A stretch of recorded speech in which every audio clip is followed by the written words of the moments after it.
If you're a car enthusiast, there's an event that you must visit at least once in your life, the Goodwood Festival of Speed.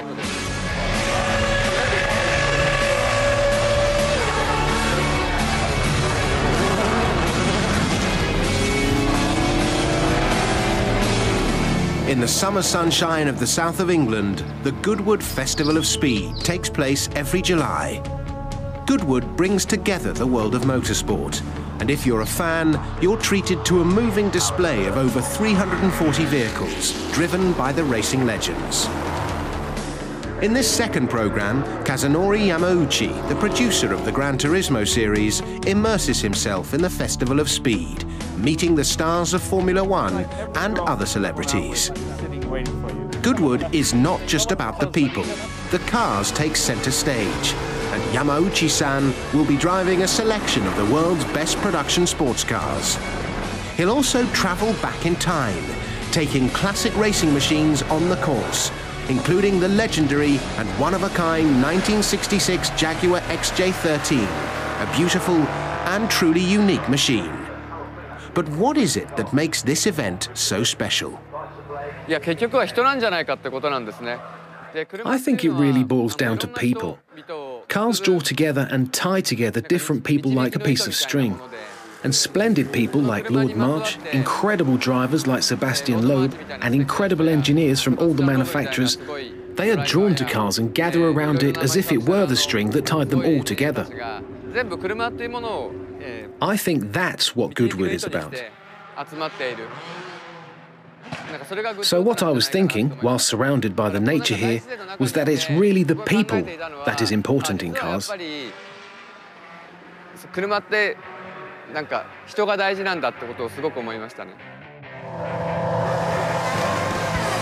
F1 teams are out in force at the festival.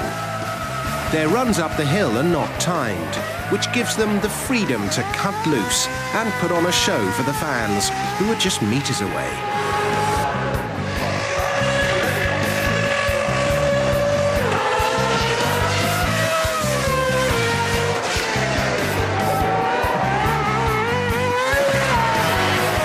Going up the hill this year has been pretty relaxing. Obviously the drivers, the F1 drivers have had a bit of a chat about where we can do our donuts and where we can do some burnouts potentially. Timo has hooked up a bit of a trick system with the front brakes and they're doing some good burnouts, so that works well. But the donuts are good fun for the fans, and yeah, it's pretty straightforward just to drive up the hill. One driver more than any other gets an extra special welcome from the crowds. The reception you have here is phenomenal. I just can't believe how many people actually come down. You know, supposedly it's been something like 50,000 each day. Yeah. Supposedly today is even more. But coming back as world champion with #1 on the car, it's a very, very special experience for me. You never switch off, and I still want to win. There's something inside of me that tells me just to keep pushing. Recently retired from F1, but back this weekend driving a selection of cars, including the Red Bull F1, is David Coulthard. So, are you driving a Williams car today? I won't know. I drive the old Mercedes, 1939 Mercedes, and the Red Bull. There is a Williams celebration on Sunday with Frank Williams, and my career starts with Williams. So I go, I see Frank, and say thank you. I've always been a Formula One fan, and you, David, have always been a Williams driver, as long as I've been a fan. My opportunity came after the death of Senna, so a very difficult situation. You know, he was killed, and then I started my career. So, enjoy your drive today. This is my first run today, and my last run was 4 years ago, so I'm going to be careful.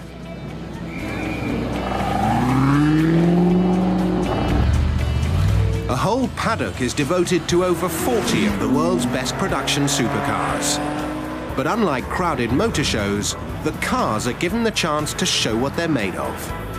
The Alfa Romeo 8C Spider is a beautiful car from the Italian marque, with a top speed of 292 kilometers per hour and a 4.7-litre V8 power unit. This convertible must be one of the best ways to take in the summer sunshine.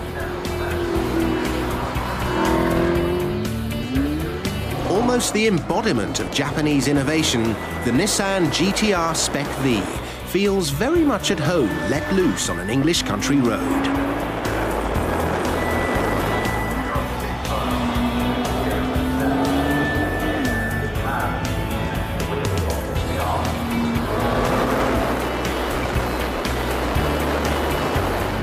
I was able to drive with confidence.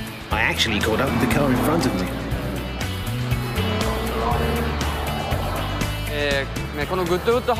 There's a quiet garden behind the Goodwood house, very green with a big tree. That's my favourite place. I like the moments in that serene location where the exhaust notes of the racing cars echo throughout.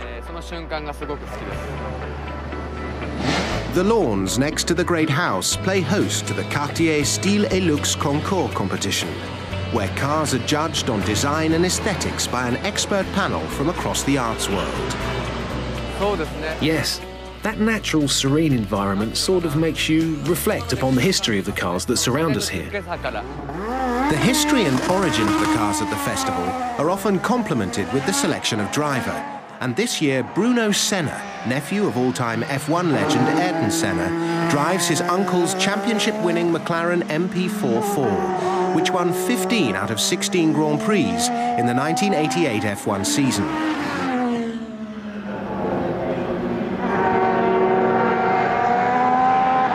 Well, there are two sides of driving that MP44 McLaren. First is taking care of the power and the speed that the car can achieve. And also there's the sentimental side of driving such an important car where Ayrton took his first World Championship title, and I don't know, I'm enjoying myself a lot.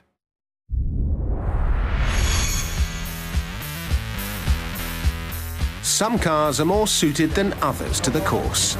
The 1992 Audi V8 Quattro DTM proved an inviting drive for Yamauchi-san.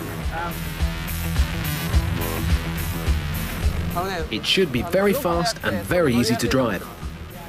And it's a four-wheel drive, so I'll be able to floor it with confidence.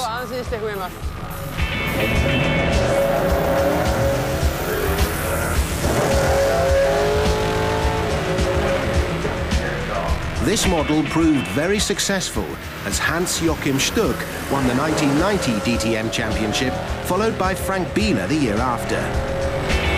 In its full race spec and original livery from the 90s, coupled with the legendary Audi Quattro system, what more would anybody want to take on the twists and turns of the Goodwood course?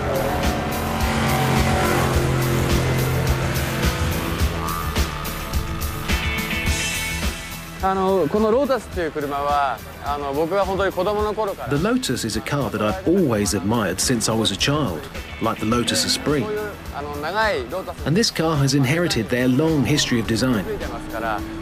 So I'm looking forward to driving this British car here at Goodwood.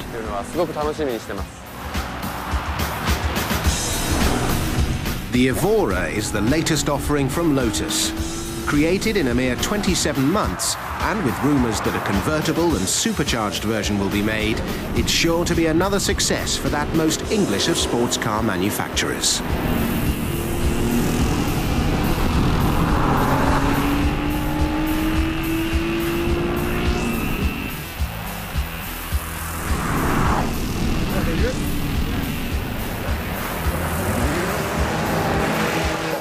The fastest run competition is one of the highlights of the festival. Taking place on the final day when the competitors have had a chance to fine-tune their cars, it's a great opportunity to see the machines doing what they do best. In his 1987 Jaguar XJR8, Justin Law pushed the 7-litre V12 Le Mans monster to the limit. Having won the trophy 3 times in the last 5 years, Justin was victorious again, winning by a mere 200ths in 44.4 seconds.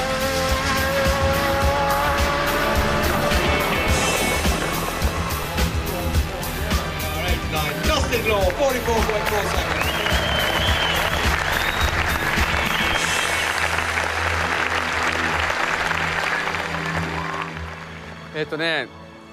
Well, I actually had fun in all the cars. But considering the location here at Goodwood, I must say I enjoyed driving the Jaguar XJ13 here And it really was a fulfilling experience. The XJ13 was the first mid-engine Jaguar and the first to house a V12. It was powerful and stunningly beautiful, with a design by Malcolm Sayer, who also designed the classic C, E and D-type Jaguars. Made to take on the likes of the Ford GT40 at Le Mans and other events in the 1960s, just one was ever built, and it was never fully developed for racing. This is a true one-off, which is literally priceless. It was so easy to drive. It's hard to believe it's a car from the 60s. To drive a car like this at Goodwood makes you feel special. And it's a car that was made 2 years before I was born, so we're almost the same age.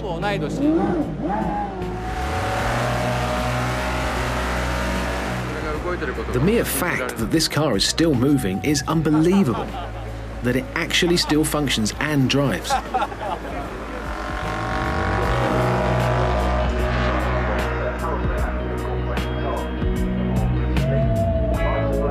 The holding area at the top of the hill is a place to meet other drivers. But not all drivers are professional. There are many people from different walks of life, but one thing binds them together. They all share a love of cars, no matter where they're from or what they do.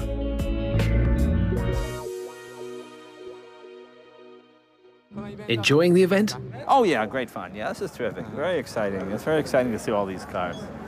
It's like my PlayStation come to life. That's really a good way to put it. Mr. Jay Leno's house, for me, was just as good as here. Well, I'm working on it, What else did you drive today, Mr. Leno? But just that one, and later I'm going to drive that one. I have one of the road cars. What's your favourite car out of your collection? Well, it's hard to say. I wouldn't have all those cars if I had a favorite. You know, it depends on your mood. Sometime I'll be reading a car magazine, and I'll read a story about the Mustang GT350. Then I have to go drive mine. I mean, it depends what, you know. It's like I drove the C-type Jag. I want to go home and drive my Jag. It's like every girlfriend you ever went out with is sitting waiting for you. You can go pick one.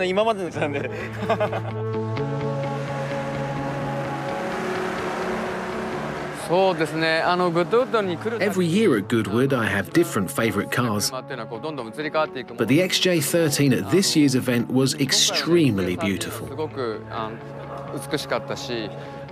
And the newest Audi R15 I saw at the top of the hill had a real functional beauty about it as well.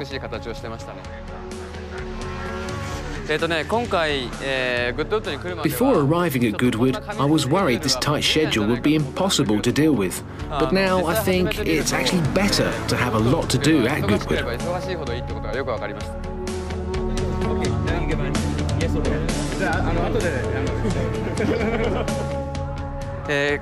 In a word, what it all boils down to is that the ingredient which makes cars so spectacular is the spectacular people involved with them. And I think Goodwood is a place where you come to realise, through the wonderful cars here, how wonderful people really are.